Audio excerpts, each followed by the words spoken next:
Hello दोस्तों, आपका स्वागत है आपके अपने YouTube channel easy study hub में। आज जो हम लोग देखेंगे वो सी टेट 2019 जुलाई वाला पेपर देखेंगे। उसका मैथ का पार्ट देखेंगे। तो पहला क्वेश्चन क्या है, 2/3 प्लस 4/5। देखिए, अब इसके बाद बोला है कि इसका आंसर क्या आएगा। तो इसको हम लोग कैसे सॉल्व करते हैं कि इसका क्रॉस मल्टीप्लिकेशन कर देते हैं। तो 2/5 जा कितना होता है 10 प्लस 4/3 जा कितना हो जाता है 12 अपॉन में क्या हो जाता है नीचे वाले का दोनों का मल्टीप्लाई, यानी 5/3 जा 15। तो हमारे पास क्या आ रहा है 22/15। ठीक, अब इसको हम लोग कैसे सॉल्व करते हैं। यहाँ लिखे 22, यहाँ लिखे 15। 22 1 जा 15 1 जा 15। हमारे पास बचा है कितना 7। तो हम लोग इसको किस तरीके से लिख सकते थे 1। अब यहाँ क्या लिखते जो बचा हुआ रहता है ना 7 अपॉन में 15। ठीक है, रिमाइंडर या शेषफल जो होता है ऊपर लिखा था। तो सही आंसर क्या हो जाएगा 17/15। अगले क्वेश्चन में आते हैं। दिए गए आकारों के लिए निम्नलिखित में से कौन सा कथन सही नहीं है। सभी समांतर चतुर्भुजाएं और पैरेललोग्राम्स। देखिए, यहाँ सब समांतर चतुर्भुज के लिए क्या होता है कि आमने सामने की भुजाएं समानांतर होनी चाहिए, एक दूसरे को कभी काटनी नहीं चाहिए। तो ये चारों भुजाएं वैसी हैं कि समानांतर हैं, क्योंकि ये वाली इससे समानांतर, ये इससे, ये दोनों इससे। ठीक है, यहाँ की भी समानांतर है, यहाँ की भी समानांतर है। ठीक, तो ये वाली सही है। इनमें से एक समानांतर चतुर्भुज नहीं है। देखिए, अगर सभी समानांतर हैं तो एक तो ये होगा नहीं। तो सही आंसर आपका क्या हो जाएगा, कौन सा ठीक नहीं है, ये वाला कि इनमें से एक समानांतर चतुर्भुज नहीं है। इनमें से दो समचतुर्भुज हैं। समचतुर्भुज क्या होते हैं, वर्ग जो होते हैं उसको ही हम लोग समचतुर्भुज बोल सकते हैं, क्योंकि उनका सभी एंगल क्या होता है 90 डिग्री का होता है।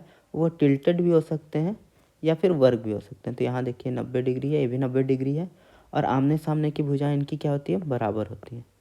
तो ये इन दोनों का है, तो ये दोनों वर्ग मतलब ये दोनों समचतुर्भुज है। इनमें से दो आयत हैं। ठीक है, एक वर्ग एक आयत होता है और ये एक आयत है ही। तो इनमें से यही गलत है कि इनमें से समांतर चतुर्भुज नहीं है। अगले क्वेश्चन में आते हैं। निम्नलिखित में से कौन सा 11,1111 को प्रतिनिधित्व करता है। आगे बोला कितना है 11,1111। अगर इसको हम लोग जोड़ दें तो ये 1 1 1, ये 2, ये 1 आ रहा है। तो हमारे पास क्या आ जा रहा है 12,111। तो 11,1111 का प्रतिनिधित्व कौन सा करेगा 12,111। ठीक, बिंदु ए से बी तक नीचे दिखाई गई रेखा पर संख्याओं का प्रतिनिधित्व करते हैं। ठीक है, ताकि हम लोग देखते हैं यहाँ तक का वैल्यू 25,000 है, यहाँ से यहाँ तक का 39,000। तो इनके बीच का स्थान देखना है 1 2 3 4 5 6 और ये 7 गैप का दूरी कितना हो जा रहा है। इस 7 गैप का दूरी 39 में से 25,000 घटाएंगे तो कितना आ जा रहा है 14,000। मतलब एक गैप का दूरी कितना हो जा रहा है आपका 2,000 इकाई या यूनिट। ठीक है, अब यहाँ से हम लोग देखते हैं ए से लेकर बी तक की दूरी 1 2 3 4 5 6 7 8 9 10 और ये 11। तो कितनी दूरी है 11 खानों की दूरी है। तो इंटू 11 कर देते हैं। 2,000 इंटू 11 कितना हो जाता है 22,000 इकाई। तो इसका सही आंसर क्या हो जाएगा 22,000 इकाइयाँ। ठीक है, अगला क्वेश्चन में आते हैं।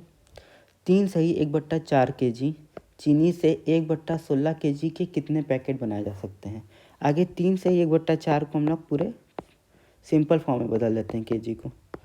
ठीक है, तो ये क्या हो जाएगा 4। देखिए इसको कैसे बदलते हैं, यहाँ 4 का 4 लिखा जाएगा, ऊपर में क्या हो जाएगा 3 × 4 + 1, यानी 3 चौके 12, और इसको क्या करते हैं हम लोग प्लस करते हैं। 3 चौके 12 + 1 13/4 kg। कितने पैकेट बोला 1/16 kg के, 1/16 kg के।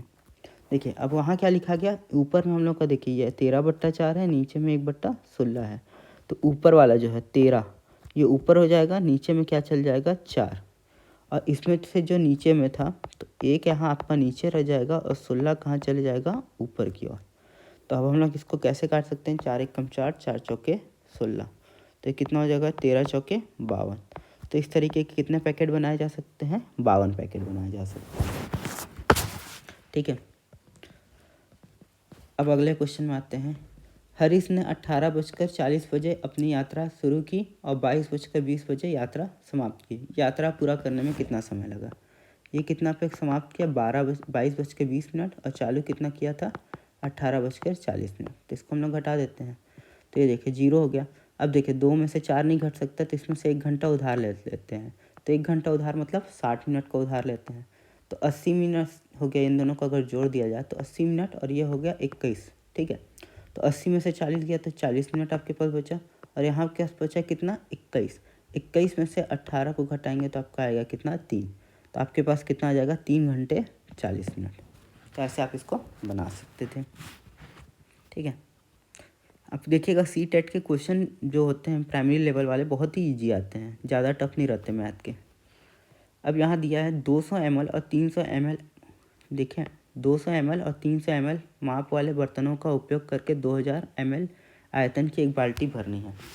200 ml और 300 ml के बर्तनों द्वारा क्रमशः बाल्टी भरने के लिए बर्तनों में से निम्नलिखित में से कौन सा संयोजन सही नहीं है? देखिए, तो पहला वाला जो बता रहा है वो कितने को बता रहा है? 200 ml। दूसरा वाला बता रहा है 300 ml। तो हम लोग को यहाँ आंसर में से देख के बताना है कि इनमें से कौन सा गलत है। तो सबसे पहले 200 × 1 करते हैं तो कितना हो जाएगा? 200। और 300 × 6 करते हैं तो कितना हो जाएगा? 1800। इनको जोड़ने पे कितना आ रहा हमारा? 2000 ml। तो ये वाला तो हो नहीं सकता। फिर यहाँ करते हैं 200 × 4 करेंगे तो कितना आएगा? 800। 300 × 4 करेंगे तो आएगा कितना? 1200। ये भी कितना आ जा रहा है? 2000। 200 × 7 करेंगे तो कितना हो जा रहा है? 1400। और 300 × 2 करेंगे तो कितना हो जा रहा है? 600। तो ये भी कितना हो जा रहा है? 2000। अब लास्ट वाला बचा 200 × 6 करेंगे तो कितना हो जा रहा है? 1200। और 300 × 3 करेंगे तो कितना हो जा रहा है? 900। तो ये कितना आ जा रहा है हमारा? 2100 ml। तो यही वाला संयोजन सही नहीं है। तो इसके लिए आंसर क्या हो जाएगा? 6 और 3। निम्नलिखित में से कौन सा सबसे अच्छा अनुमान लगाता है? अब देखिए यहाँ क्या लिखाया है? 7.1। हम लोग 7.1 को क्या लिख सकते हैं? 7 लिख सकते हैं।